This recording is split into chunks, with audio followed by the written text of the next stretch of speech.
Pada esok harinya, karena sudah mendapatkan petunjuk dan arah yang benar dari sosok tadi malam yang membantu kita, hari itu gue melakukan perjalanan kembali. Mudah-mudahan aja kali ini kita benar-benar menemukan desa yang kita cari. Soalnya perjalanan kali ini juga terasa lebih jauh jaraknya teman-teman, dari desa kemarin yang kita datangi. Setelah menempuh jarak dan memakan waktu yang cukup lama, akhirnya gue melihat dari kejauhan ada sebuah desa. Akhirnya senang banget gue teman-teman. Entah kenapa feeling gue kali ini tuh jauh lebih baik dari sebelumnya. Mudah-mudahan aja ini pertanda baik. Sesampainya di sana gue memastikan ciri-ciri desa yang dibilang sosok kemarin. Dan kurang lebih persis dengan ciri-ciri yang dibilang kakek bertopeng itu. Rumah adat Batak khususnya dari suku Batak Toba yang dikenal dengan sebutan rumah bolon. Rumah adat Batak ini memiliki ciri khas tersendiri, yakni tempat tinggal dan lumbung padi. Rumah adat Batak ini pun memiliki bentuk persegi 4 dengan desain bangunan menyerupai rumah panggung serta memiliki jarak dengan tanah sekitar 1,75 meter. Dibangun dengan pondasi tipe cincin serta memiliki atap yang terbuat dari daun rumbia atau atap ijuk. Rumah adat Batak dihias dengan berbagai macam ukiran yang memiliki banyak makna filosofis. Rumah adat Batak ini terbagi dalam 3 bagian. Ada bagian bawah untuk tempat hewan, bagian tengah sebagai tempat beraktivitas penghuni rumah, serta bagian atas yang disebut sebagai ginjang. Rumah bolon tak hanya terdiri dari satu jenis saja.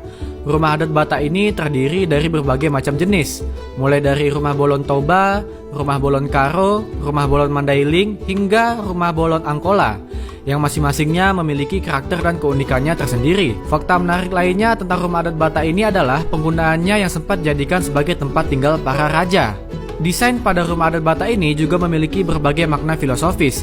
Misalnya pada tiang penyangga yang dibuat kokoh untuk difungsikan sebagai pondasi rumah untuk menunjukkan sifat kuat dan gotong royong. Sementara itu bagian atap dari rumah bolon merupakan doa agar pemilik rumah senantiasa diberikan kesuksesan. Gimana teman-teman? Unik-unik kan rumah adat dan kebudayaan yang terdapat di negeri kita tercinta ini. Jadi kita harus bangga dan wajib menjaganya. Kalau begitu, ayo kita lanjut petualangannya lagi teman-teman. Setibanya di desa itu, gue disambut oleh penjaga yang ada di sana. Selamat datang di desa Simangulampe. Saya adalah penjaga yang bertugas di desa ini. Ada kepentingan apa kamu datang ke sini, anak muda?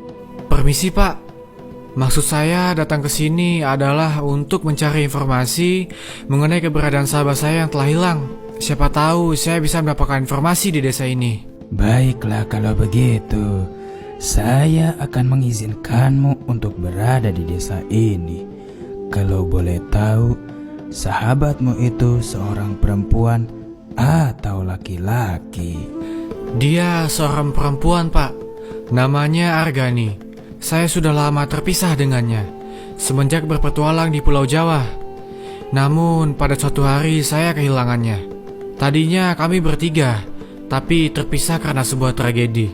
Tepat pada hari ini, sudah 1 bulan lamanya, ada seorang perempuan asing yang hanyut ke desa ini. Dan sampai saat ini, dia tak sadarkan diri.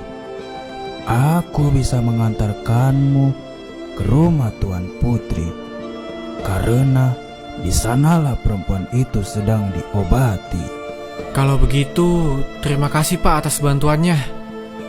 Ya, saya berjanji tidak akan berbuat macam-macam di desa ini. Penjaga itu bilang, 1 bulan yang lalu memang ada seseorang yang hanyut sampai ke desa ini. Namun yang menyedihkannya adalah sampai detik ini dia belum sadar dan masih terbaring.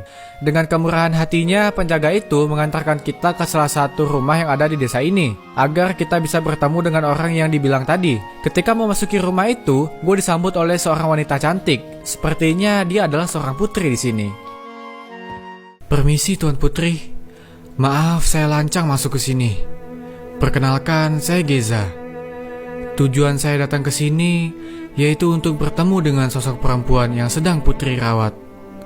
Kebetulan saya sedang mencari sahabat perempuan saya yang telah lama hilang. Namanya Argani. Tadi saya sudah meminta izin kepada salah satu penjaga di sini. Memang benar. Sudah 1 bulan lamanya perempuan yang aku rawat ini tidak sadarkan diri. Hal itulah yang membuat kami kesulitan untuk mengetahui siapa nama dan dari mana asalnya. Sejauh ini, aku sudah berjuang untuk mengobatinya. Bolehkah saya melihat keadaannya, Tuan Putri? Saya sangat khawatir sekali. Silahkan Geza, aku akan mengantarmu. Dan setelah berbincang dan menjelaskan, serta meminta izin kepada putri itu, gue kaget banget teman-teman. Sosok yang terbaring itu adalah Argani yang selama ini kita cari. Perasaan bahagia dan sedih pun bercampur satu sama lain. Jujur aja gue senang banget bisa ketemu lagi sama Argani. Tapi sedihnya di sini dia masih belum sadar dan masih dalam keadaan koma. Putri bilang kita harus cepat-cepat membuat sebuah ramuan supaya Argani bisa sadar kembali. Putri, apa yang harus saya lakukan supaya Argani bisa pulih kembali? Pergilah ke atas bukit di dekat desa ini. Di sana kamu akan bertemu dengan kesatria desa. Dia adalah seorang kesatria yang tangguh. Setiap harinya dia berlatih, yaitu untuk mencari keberadaan saudara kembarnya. Kesatria itulah yang akan memberitahumu di mana keberadaan Ratu Ular Medusa dan Kronos itu berada. Baiklah kalau begitu Tuan Putri, saya akan pergi untuk menemuinya.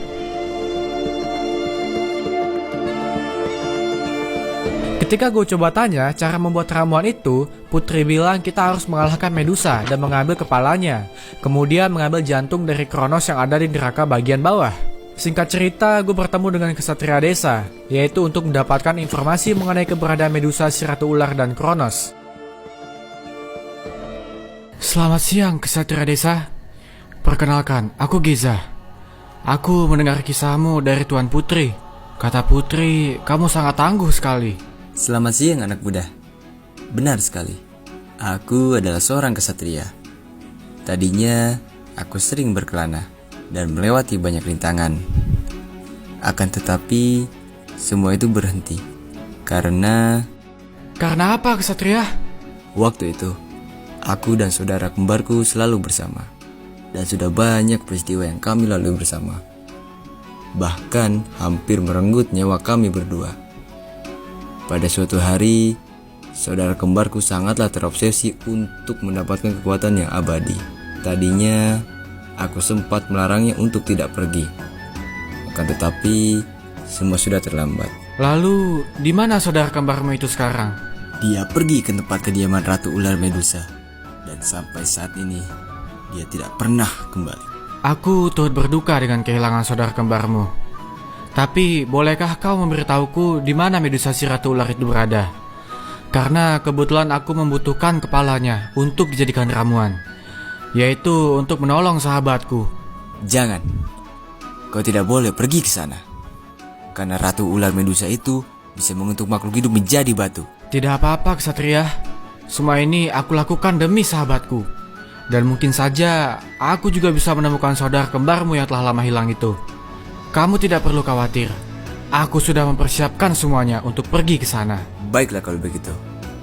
Kalau memang itu kemauanmu, aku akan mengantarmu ke tempat menuju Ratu Ular Medusa itu berada. Kalau kamu berhasil membunuhnya, jangan lupa untuk mengambil kembali pedang sakti kuno milik saudara kembarku.